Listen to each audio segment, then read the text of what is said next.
لن ينال الله لحومها ولا دماؤها ولكن يناله التقوى منكم كذلك سخرها لكم لتكبروا الله على ما هداكم وبشر المحسنين. خدا تک ان جانوروں کا گوشت جانے والا ہے اور نہ خون. اس کی بارگاہ میں صرف تمہارا تقویٰ جاتا ہے. اور اسی طرح ہم نے ان جانوروں کو تمہارا تابع بنا دیا ہے کہ خدا کی دی ہوئی ہدایت پر اس کی کبریائی کا اعلان کرو اور نیک عمل کرنے والوں کو بشارت دے دو. بسم اللہ الرحمن الرحیم. الحمدللہ رب العالمین وصلی اللہ علی محمد وآلہ الطاہرین. موضوع گفتگو ذبح کی شرائط. تو پہلے مرحلے میں کچھ ذبح کے بارے میں گفتگو کریں کہ ذبح کے کیا معنی ہیں. ذبح کے معنی ہیں کہ کسی جانور کو جو اس کے گلے پہ ایک ابھرا ہوا مقام ہوتا ہے کہ جسے عربی میں جوزہ اور عموماً اردو میں اسے نرخرا وغیرہ کہتے ہیں، اس کے نیچے چاقو چلایا جائے اور 4 بڑی رگوں کو، اور 4 بڑی رگیں یعنی ایک کھانے کی نالی اور پینے کی نالی، ایک سانس کی نالی اور 2 نالیاں اس کے ارد گرد، ان چاروں کو مکمل طریقے سے کاٹ دیا جائے. اس عمل کو کہا جاتا ہے ذبح. اس ذبح کرنے کی بھی کچھ شرائط ہیں. ایک عام تصور اور غلط فہمی جو پہلے یورپ امریکہ میں بہت عام تھی وہ یہ کہ یہودی بھی ذبح کرتے ہیں لہٰذا ان کے ہاتھ کا ذبیحہ کھا لیا جائے. تو یاد رکھیں کہ وہ ذبح کرتے ہیں لیکن شرائط پر عمل نہیں کرتے. بس پہلے مرحلے میں ہم نے گفتگو کی ذبح کی. اگلے مرحلے میں اب ہم بتائیں گے کہ اس ذبح کی شرائط کیا ہیں. فقط ذبح کرنا کافی نہیں ہے بلکہ ذبح کی شرائط ہیں. ان شرائط میں سے پہلی شرط یہ کہ ذبح کرنے والا مسلمان ہو. اب چاہے یہ مرد ہو، چاہے یہ عورت ہو، اور چاہے یہ ایک سمجھدار بچہ ہو. اسی طریقے سے اگر کوئی مرد بھی نہیں ہے اور عورت بھی نہیں ہے، وہ کہ اس مسئلے کی ضرورت نہیں پڑتی لیکن اسے کلیئر کر دیں کہ اگر کوئی مسلمان ہے اور خواجہ سرا ہے تو وہ بھی ذبح کر سکتا ہے، اس کے ہاتھ کا ذبیحہ جائز ہوگا. دوسری شرط یہ کہ جانور کو قبلہ رخ رکھا جائے. ہم نے لفظ لٹانا نہیں کہا بلکہ کہا قبلہ رخ رکھا جائے، کیونکہ جانور کو لٹایا بھی جا سکتا ہے اور جانور کو کھڑے کر کے بھی ذبح کیا جا سکتا ہے، یا جانور کو کھڑے کر کے نہر کیا جا سکتا ہے. لہٰذا اونٹ کو کھڑے کر کے بھی نہر کر سکتے ہیں، بٹھا کے بھی نہر کر سکتے ہیں اور لٹا کے بھی نہر کر سکتے ہیں. اسی طریقے سے اگر کوئی جانور کنٹرول نہ ہو رہا ہو اور اسے مختلف جگہ سے باندھ کے کھڑا کر کے ذبح کیا جائے تو اس کو بھی اگر قبلہ رخ اس طرح سے کھڑا کر دیں تو اس کو ذبح کر سکتے ہیں. لیکن اگر جانور کو لٹا کے ذبح کیا جا رہا ہے تو فرض کریں کہ یہ جانور ہے اور یہ اس کا سر ہے اور سامنے قبلہ ہے، تو جانور کو اس طرح سے گرانا ہے کہ اس کا یہ دھڑ قبلے کی جانب رہے. بس یہ فرض کریں اس کی ٹانگیں ہیں، ان کو اگر باندھ دیا یا موڑ دیا اس جانب یا اس جانب یا اس طرح سے کسی بھی جانب، تو یہ دھڑ اگر اس کا قبلے کی جانب ہے تو اسے کہا جائے گا یہ جانور قبلہ رخ ہے. اب اگر گلے کو، گردن کو اس طرح سے اوپر کی جانب کیا تو بھی یہ جانور قبلہ رخ مانا جائے گا. یہ سر اس جانب ہو تو بھی ذبح صحیح ہے اور یہ سر اگر اس جانب ہو تو بھی جانور کا ذبح کیا جانا صحیح ہے. بس دوسری شرط یہ ہے کہ جانور قبلہ رخ ہو.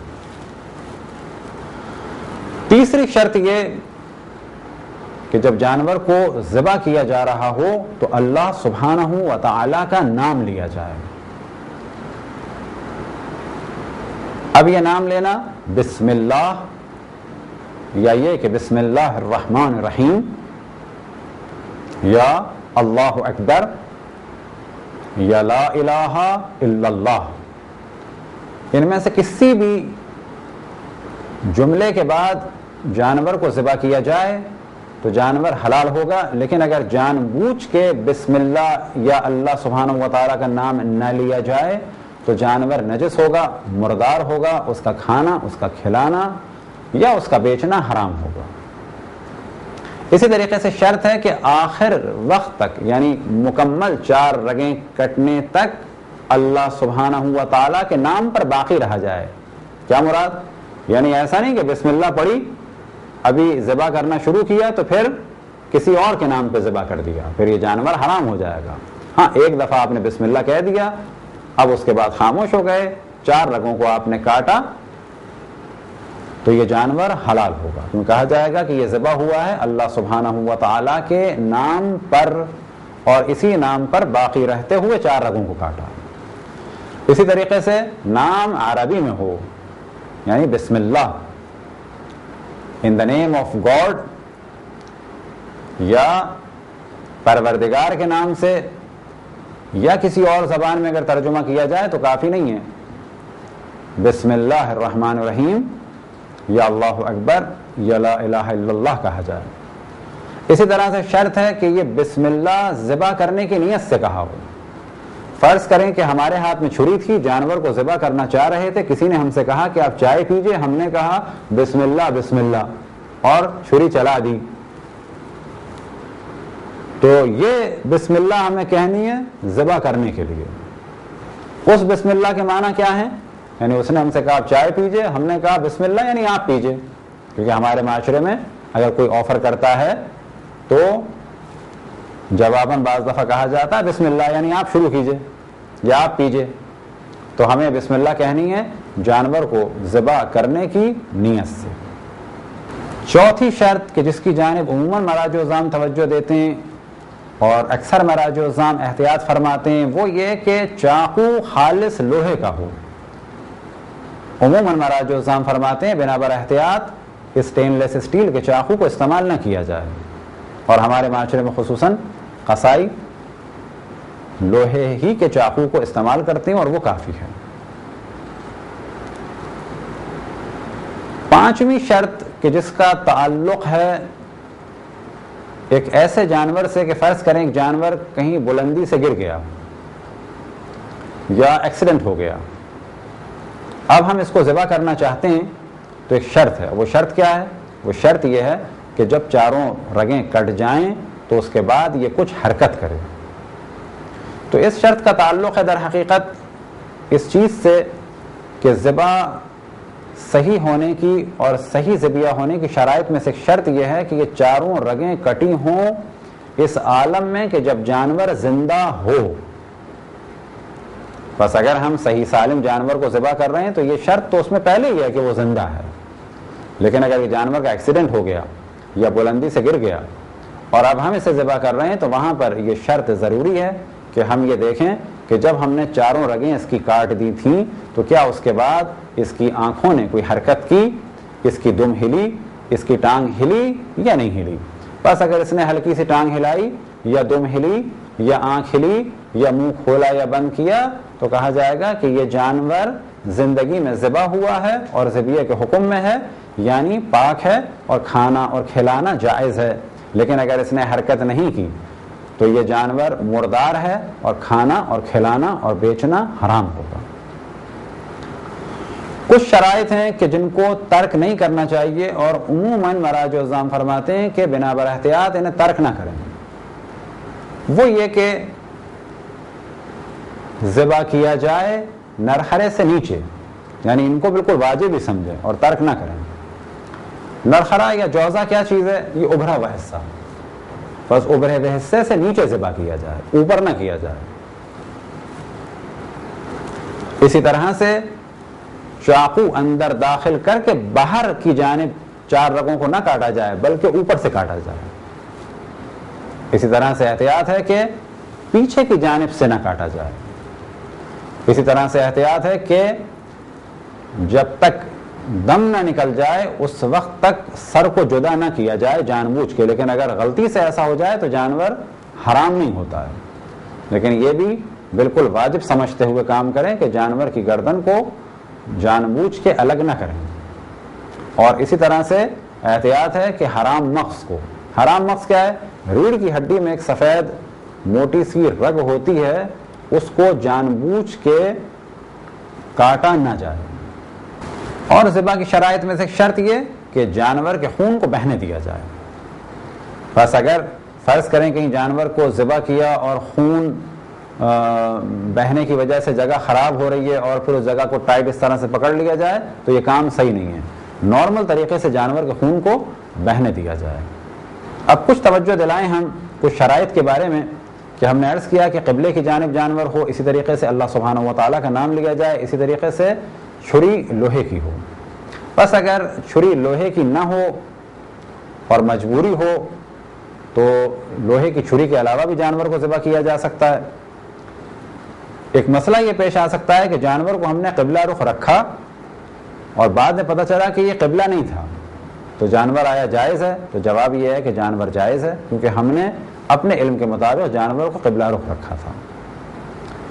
ایک مسئلہ یہ پیش آ سکتا ہے کہ جانور کو ہم نے قبلہ رخ رکھا اور جانور نے اس طرح سے ہاتھ پاؤں مارنا شروع کیے کہ ہم اور مختلف لوگ حواس باختہ ہو گئے اور چھری چلنا شروع ہو گئی تھی, اور اس دوران بے اختیار وہ ہٹ گیا اور ہماری توجہ نہیں رہی اور وہ قبلے سے ہٹ گیا, تو ایسی صورت میں بھی جانور حلال ہے. اللہ سبحانہ و تعالیٰ کا نام ہم لینا چاہ رہے تھے, ہمارا ارادہ تھا, ہمیں علم تھا اس مسئلے کا, اور غیر خداوند تبارک و تعالیٰ کا ہمارا نام لینے کا ارادہ نہیں تھا, لیکن ذبح کرتے وقت بھول گئے یا گھبرا گئے, تو ایسی صورت میں بھی جانور حلال ہے.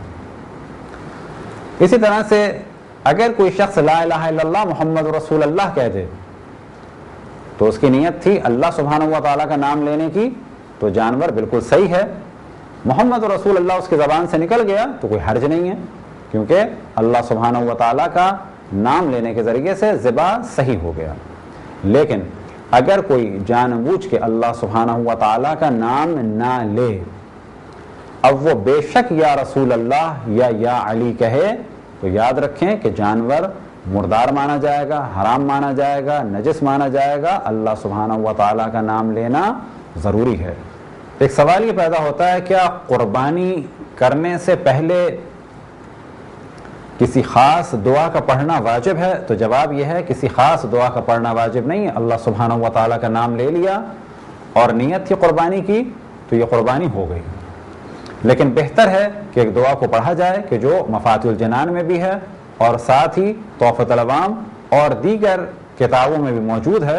لیکن اگر کسی کو یہ دعا یاد نہ ہو یا یہ دعا اس کے پاس نہ ہو تو فقط اگر وہ بسم اللہ الرحمن الرحیم کہہ دے تو کافی ہے.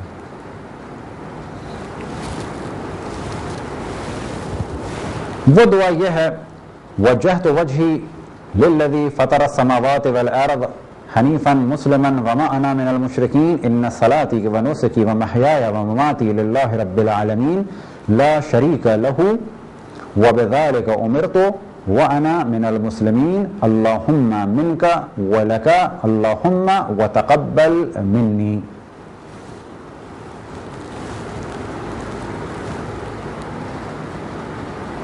ایک اور خاص مسئلے کی جانب توجہ دلائیں کہ اگر کسی علاقے میں مسلمان قصائی میسر نہ ہو تو کیا کریں؟ یہ مسئلہ عید قربان سے بھی ریلیٹڈ ہے اور ساتھ ہی عام دنوں میں بھی ذبح سے اس کا تعلق ہے, تو وہ کیا کریں؟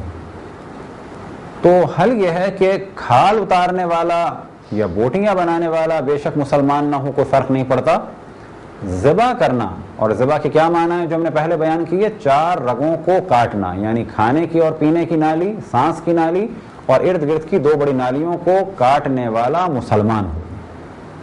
بس اگر آپ جانور کو خود اپنے ہاتھ سے ذبح کر دیں اور کھال اتارنے کا کام اور بوٹی بنانے کا کام کوئی اور کر لے تو کوئی حرج نہیں ہے. اور پھر اس جانب توجہ دلائیں کہ ذبح کرنے کی شرائط میں سے شرط یہ ہے کہ ذبح کرنے والا مسلمان ہو. بس بعض دفعہ دیکھنے میں آتا ہے کہ غیر مسلم حضرات پیسہ کمانے کے لیے عید قرباں کے ایام میں گھوم رہے ہوتے ہیں, تو اس مشکل سے بچنے کے لیے وہ کہ اگر آپ کو معلوم نہ چلے تو کوئی حرج نہیں ہے, لیکن کوشش کریں کہ ذبح کے مسائل سے آشنا ہوں اور خود اپنے ہاتھ سے جانور کو ذبح کریں, یعنی 4 رگوں کو کاٹیں. اسی طریقے سے جانور کو کوئی بھی پکڑ لے, چھری چلانے کا کام اور اللہ سبحانہ و تعالیٰ کا نام لینے کا کام آپ خود اپنے ہاتھ سے انجام دیں. وصلی اللہ علی محمد وآلہ الطاہرین.